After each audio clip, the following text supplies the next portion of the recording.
I just found out a little gold nugget on Dezi Freeman today that almost guarantees that Dezi Freeman is so far gone and his network is a lot deeper than people All I think. have in this world is my laws, my word, and I don't break them for good. It's like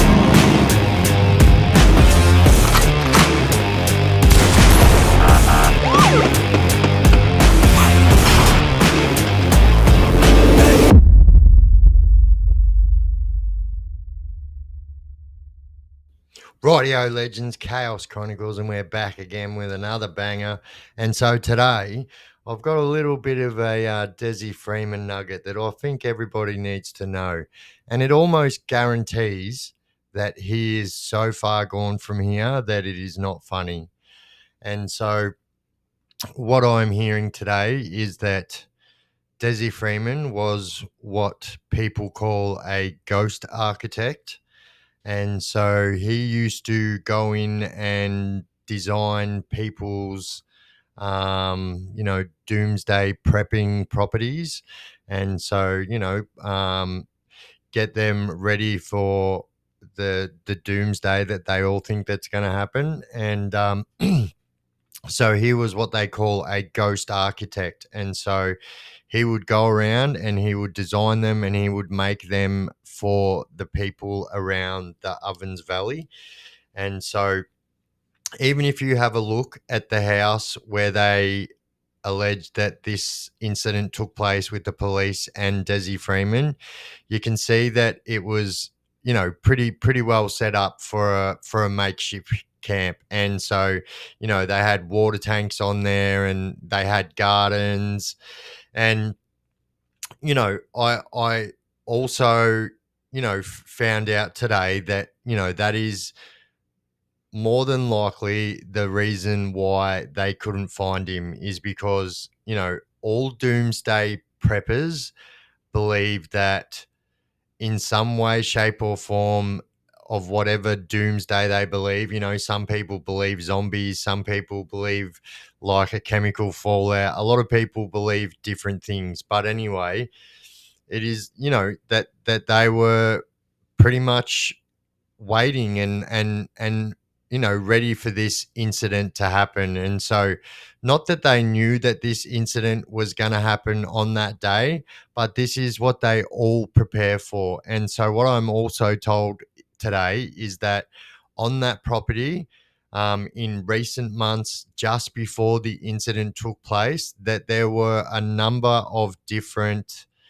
prepper families living on that exact same property where the incident happened with the police. And some of the remnants of those makeshift camps you can see in the footage what we have been, provided by the media or the police or whatever.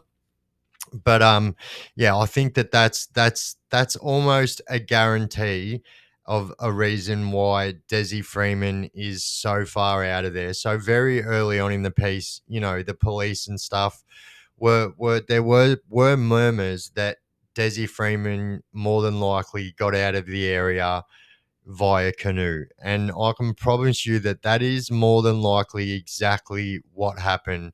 Now, if you guys don't understand what these preppers do, so like I said, they all have a different ideology of their doomsday. Like I said, some people think that zombies are going to come. Some people think there's going to be a chemical fallout.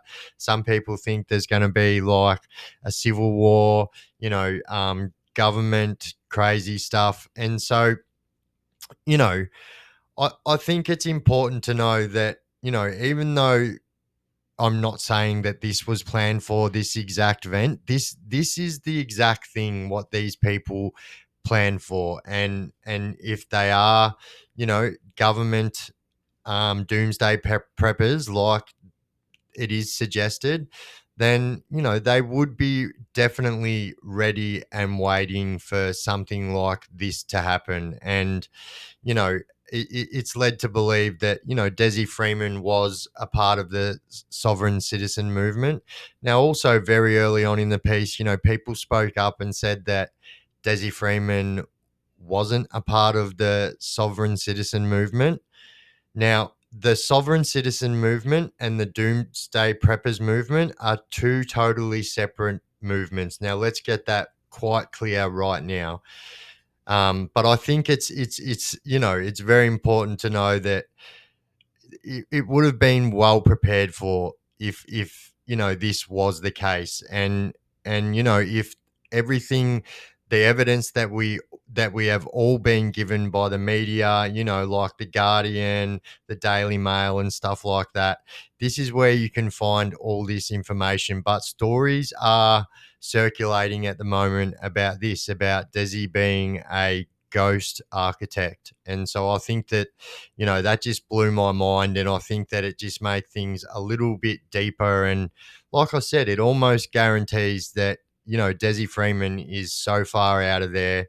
And like I said, they prepare for these things. And yeah, I would believe that if this is 100% fact, then yeah, he'd be so far gone. Because you got to understand, right? A lot of people are saying a lot of different things, like first responders took him out on the spot and then have discarded the body, and but you've got to understand they've got cadaver dogs and everything out there. So a cadaver dog is a dog that looks for somebody that has passed away, and they look specifically for dead people, and that's it.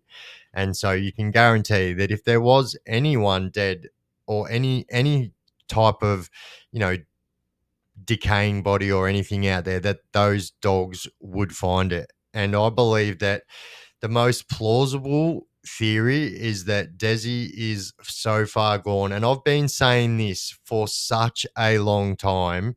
So the case is almost 2 months old now.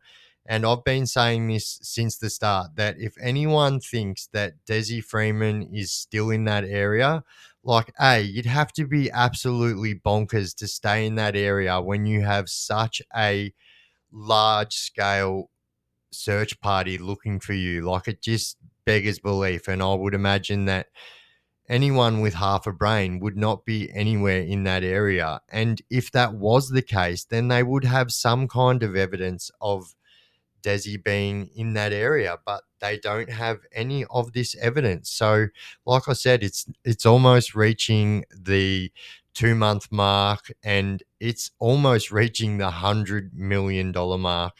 And yeah, like I said, I would imagine that this almost guarantees that what we know now, and all the past evidence, that Desi Freeman is so far gone. And it seems like Desi Freeman is just going to be one of those names that's etched in our history books, and that's it. But I also, and I've been saying this since the start, it is very important that we have a second side to the story, because as it stands so far, and I've been saying this also from the start, you know, this is one of those stories that's going to have three sides to the story, and so far we only have one story. And so I've been saying since the start, Desi Freeman is well known to be carrying a body cam on at all times because of his constant interactions with the police. And then it's also being said that, the two police officers whose lives were taken, body cam footage was also taken as well.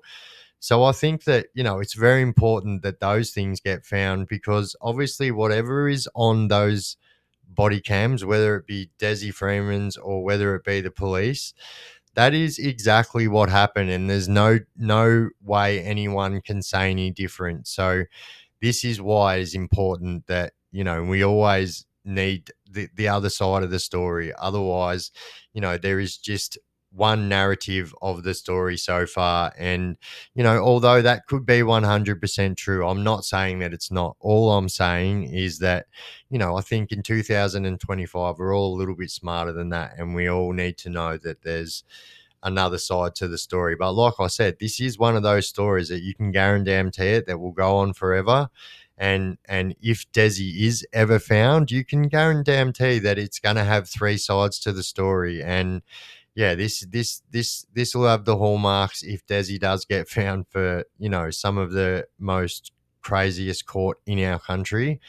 But do I think that that's ever going to happen? I really, really don't think so. Like I said early on in the piece, that I believe that Dezi and his family reconvened before the police arrested the son and the mother, or Marley, the next day, and got him to maybe someone else from the prepper community. Who knows? Because in those reports that I read today, it says that he was also helping out, like, misfits in the community, like ex bike club members and all this, to come and stay on his property, and he was teaching them like ways of the bush and teaching them, some of them, how to drive trucks. And yeah, I would allege that his connection with the community around there is a lot deeper than they are suggesting. But so what we'll do, we'll jump into the awesome Daily Mail, and we'll see what this is. The most updated news update we have, and this is from the Daily Mail. And yeah, so let's jump into that. The search hasn't come cheap. Estimates put the cost close to 100 million so far, but Victoria Police have refused to give an exact figure. You're looking at between 1 and 2 million per day just for running costs, depending on how many specialist resources are in play and where, one source told Daily Mail. As an example, in a city with infrastructure, CCTV, and easy access, a similar amount of police presence for something like a royal visit would cost around $1 million per day. But here, we're talking about remote bushland with no facilities in place. They've installed an entire CCTV system just for this. Plus there's overtime and huge extra costs to bring in officers, accommodation. So, yep, you heard that correct. They have installed a CCTV camera system up there in the bush looking for Dezi Freeman. Transport and catering. Then we have the special ops, the drones, choppers at around 4,000 an hour, water police, combat vehicles, intelligence, criminal profilers. The list goes on. I'd also like to point out that all of a sudden they're saying it's costing $2 million a day, and only 3 weeks ago they were saying this was costing $1 million a day. But the police are refusing to comment. How much is this costing? Last time I spoke in front of you, I appealed directly to Dezi Freeman. I'm going to change tack a little bit. I extend that invitation to anyone who's harbouring Dezi Freeman. You are committing an extremely serious crime by harbouring or assisting in the escape of Dezi Freeman. Well, that's a copper saying that they 100% believe that he is being harboured by other people. Obviously just said, I'm going to change tactics and I'm going to switch from Dezi Freeman to people harbouring Dezi Freeman. And it's quite obvious that the police believe this as well. Well, yeah, there you go. A little bit of a nugget there on the Dezi Freeman case. Let me know what you think in the comment section, guys, because I think it's just absolute. This is exactly the way that he is left out of that bush, because he has extensive contacts in the prepper community, and that's 1,000,000% how he got out of that area, I would imagine. Let me know what you think in the comment section. Anyway, guys, I have been the Chaos Chronicles. You guys have been absolutely awesome. Thank you for tuning in, and as always, don't do drugs and crime and you won't end up in prison. Woo!